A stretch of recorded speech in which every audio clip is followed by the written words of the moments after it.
Hello, I'm Bill Lord. I'm an audiobook narrator, and I've had the distinct pleasure of narrating 3 books now for David Stever. He's been writing the Johnny Delarosa thriller series, Auburn Ride, Toxic Blonde, and now Raven Rain, which is scheduled to be released very shortly here in the next week or two. So I thought it would be fun to go back and reread the prologue and sort of give you an idea of how this story kicks off. So, without further ado, let's pull up a script and let's get going. Prologue. The bullet slammed into the wall behind me, missing my head by a fraction of an inch. It came so close, the air brushed my face as it shot past. I crouched behind the wooden front counter in the lobby of the Hotel Atlantic, an old boutique hotel, once the Art Deco showplace of Port City's Old Town section, but now a foul, dilapidated crack house of crime and iniquity. It was one of those places where you could check in, but never check out. The dirtbag who took a shot at me, one Enrique Mendoza, was not too happy I invaded his place of business. But I was hell-bent on ridding the world of his venom, and returned fire as he scampered up the once ornate staircase, taking out a decent chunk of his right knee. He screamed, but kept moving, and disappeared on the second floor. I clicked my mic on the radio. "Mendoza, headed to the second floor. I am in pursuit." "Delarosa, stay put. Wait for backup," came through my earpiece. "Copy that." No way. I took the stairs 2 at a time and stopped at the top. The elevator and stairway were to my left, a long hallway to my right. He was trapped. "Mendoza," I shouted.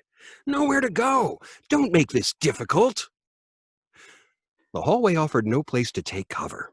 I went prone and snugged against the wall and waited. It didn't take long. Even in the dim light, I could see a trail of blood leading to the third door on the left. Too much blood for him to stay in there much longer. He'd either come out and face my handsome mug, or go through the window and fall 30 feet. The door opened. "I want a deal." No chance. He shuffled into the hall, holding a girl in front of him. A hostage. She was a kid, a teenager, couldn't be more than 16. Skinny, with long dark hair, and naked except for her underpants. He had an arm around her waist and held a gun to her head. "I want the DA, or I kill her right here." She struggled, but he gripped her tight and pressed the gun hard against her temple. Tears rolled down her cheeks. "Let me go, please," she begged through sobs. "Let her go, Mendoza." Blood soaked his pant leg from his knee to his shoe. "Don't be stupid. You'll bleed out before the DA shows up. Drop the gun, and I'll guarantee an ambulance here in a minute." "No way. Get the DA. I have information, solid information, names, sources. He'll want to talk to me." "You'll never make it. That right knee must be really painful. I'm surprised you can stand." I stared at her while I talked and prayed she tuned in. "You have 10 seconds to make the call." I pressed my mic. "It's Delarosa. We're in a bit of a negotiation. He wants the DA. I'll try to keep him alive until he gets here." "Delarosa, what are you doing?" I cut off my radio and my captain. "You heard me call. Let her go and we'll find something to wrap around your leg. Hurts like hell, doesn't it?" I kept my eyes riveted on hers.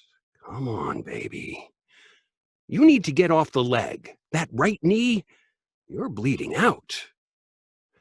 She looked down and then back at me. I gave her a slight nod. I hoped we were on the same wavelength. And we were.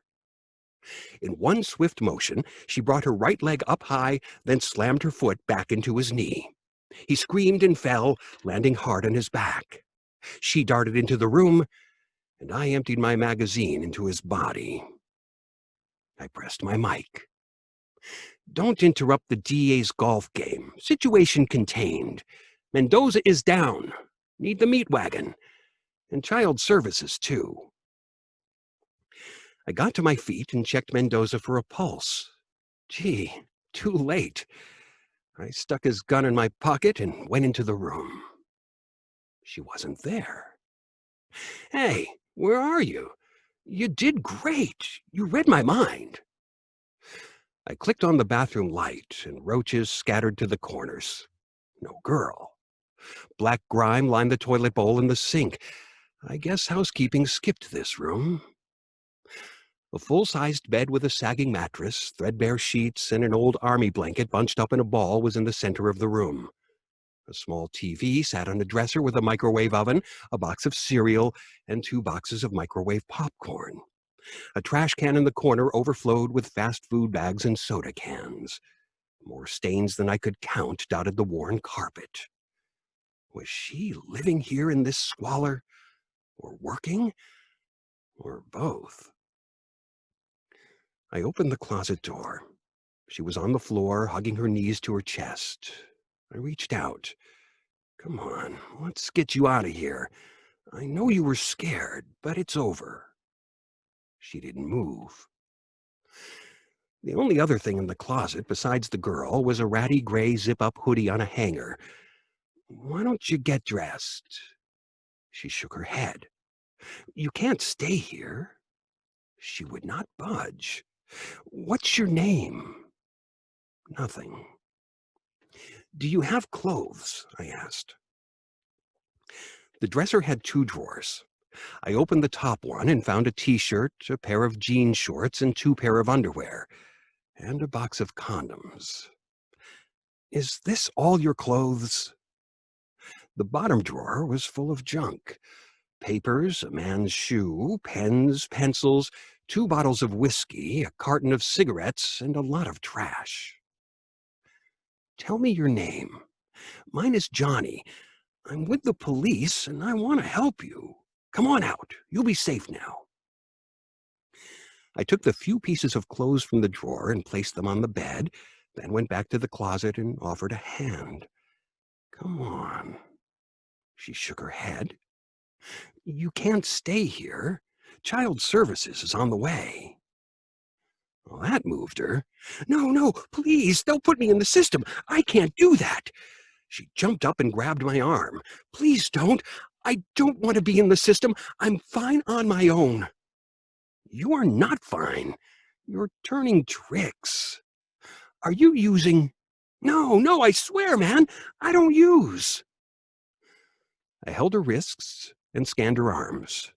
No tracks, which I was glad to see. Her skin was tan, mixed race, I thought. Had to be starved and malnourished. She was so thin every rib was visible, and her filthy underpants hang off her bony hips. She had long, stringy, tangled black hair, and she had an odor as bad as the room. She could not have bathed in weeks, but she had these vivid emerald eyes, and I couldn't stop staring. Eyes that belonged on the cover of a fashion magazine, not hidden in the obscurity or in the obscenity of a crack house hotel. I had her put on the t-shirt, shorts, and the hoodie. She wore everything she owned. The backup units arrived, along with my screaming captain. I explained what went down. He told me what would happen next, scolded me for not waiting for backup, which I deserved, and said I'd be placed on administrative leave until the investigation was closed. The girl would not talk, which only made things worse. She could easily back up my story, but only sat and stared at me, hoping, I think, I would come to her rescue. The captain gave up trying to get through to her and said she would have to go with child services. As luck or fortune or fate would have it, child services was delayed. Crime scene had finished. It was me and the captain and 2 other officers waiting for the medical examiner. I don't know why I did it. Many times over the course of my career, I had pulled kids from dangerous, abusive situations. But there was something about this girl. Don't know what, but I had this overwhelming desire to help. I convinced the captain to allow me to wait with her until child services arrived. He agreed, saying it was penance for me, but mostly because he was late for his daughter's high school basketball game. As soon as he left, we looked at each other, still on the same wavelength. We hurried down the back stairs of the hotel and out to an alley. My car's around the corner. I'll take you to my place and you can wash up. I'll make you something to eat. From there, I don't know what. She nodded. Then, to my surprise, she grabbed my hand as we ran to my car. She was wide-eyed as we entered my half-empty apartment. I had moved in 3 months prior after my wife Kelly and I separated. I had a bed and dresser, a dinette table, a sofa, and a TV, but to her it must have seemed like a five-star resort. I gave her a towel, washcloth, soap, shampoo, and turned the shower on for her. A half hour later, she emerged with the towel wrapped around her, transformed into a different person. She was tall, lanky, with long black hair, full lips, and those vivid emerald eyes. Her skin was a beautiful shade of light brown, but even more so, she was now a fresh-faced teenager who should be in high school, where the most suffering she should endure was the awkward angst of her teen years. She stood in front of me as if preparing to make an announcement, which she did. "Thank you for killing him," she said, without any hint of emotion. Then she clicked on the TV and plopped down on the sofa. "Was he your pimp?" She only shrugged, so I didn't push it. I gave her a sweatshirt and a pair of running shorts, but the shorts were too big, so she wore the sweatshirt like a dress. I fixed her a turkey sandwich and some macaroni and cheese, the only food I had in the apartment. She devoured it, asked for seconds. 10 minutes later, she was vomiting into the toilet while I held back her hair. I guess we should pace ourselves with the food. She fell asleep on the sofa, so I threw a blanket over her and tucked a pillow under her head. While she slept, I went to a 24-hour Walmart and bought everything I could think a teenage girl would need: jeans, shorts, t-shirts, sweats, pajamas, underwear, shoes, a hairbrush, toiletries, a backpack, and even a portable radio with headphones. I had no idea what size she wore, so I bought everything in 3 different sizes and figured I'd take back what didn't fit. I even bought a small stuffed animal, a pink bunny. The next morning, she was over the moon with the new clothes. She would go into the bedroom, put on an outfit, prance down the hallway to the front room as if it were a fashion runway, spin around and wait for my applause. Then do it again with a different outfit. She gave me a smile and a hug, and that made it all worth it. The headphones became a permanent part of her head as she went from station to station on the radio. She still would not talk. I would ask her name, where she grew up, what she liked to do. Did she run away? Did she have any friends? Nothing. She would only stare at me, eat, watch television, and listen to her radio. She took over the front room and had her clothes in neat piles on the floor. The second night, she took another long shower and fell asleep on the sofa, hugging the pink bunny. I stood and watched her as she slept and wondered whether she suffered from some type of traumatic stress disorder. It was inevitable she would need child services, mental health services — Mendoza destroyed her — and foster care. But before that, she needed a thorough examination by a doctor. I knew she could not stay with me forever, but I thought if I could make her comfortable and earn her trust, maybe she would open up and allow me to arrange for the help she needed. I also wanted to find out where she was from. Someone somewhere must miss her. On the third day, I brought home a pizza, which we ate together at the table. After dinner, I promised we would go out for ice cream, but I wanted to shower first. I no sooner got shampoo on my head when the shower door slid open. She stood there, naked. I looked into those large eyes. "This is not about that," I said. She stepped in and reached up to kiss me, but I stopped her. She stepped in. She stepped in and reached up to kiss me, but I stopped her. Her eyes went to the floor, and she turned and walked out. I hurried and toweled off, rehearsed what I needed to express to her. A real man would not hurt or abuse her, and there were good people in the world who would help her. And someday she would meet someone who would love her and treat her with respect. I finished dressing, and when I got out to the living room, she was gone. Her clothes, backpack, radio, and her pink bunny were gone. I found a note on the kitchen table. Johnny, thank you. I love you. I never saw her after that. I kept a constant lookout for her as I went about my days. Each week, I checked with social services, foster care agencies, homeless shelters, rescue missions, church programs, but I never found her.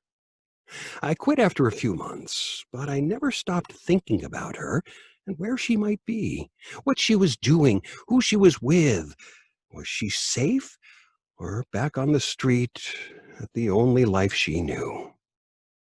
I prayed she made her way to a shelter and into foster care, and placed in a nice home in the suburbs with a loving family, and was going to high school every day making new friends. But my jaded years as a cop told me the truth. The girl with the emerald eyes. I prayed she was alive.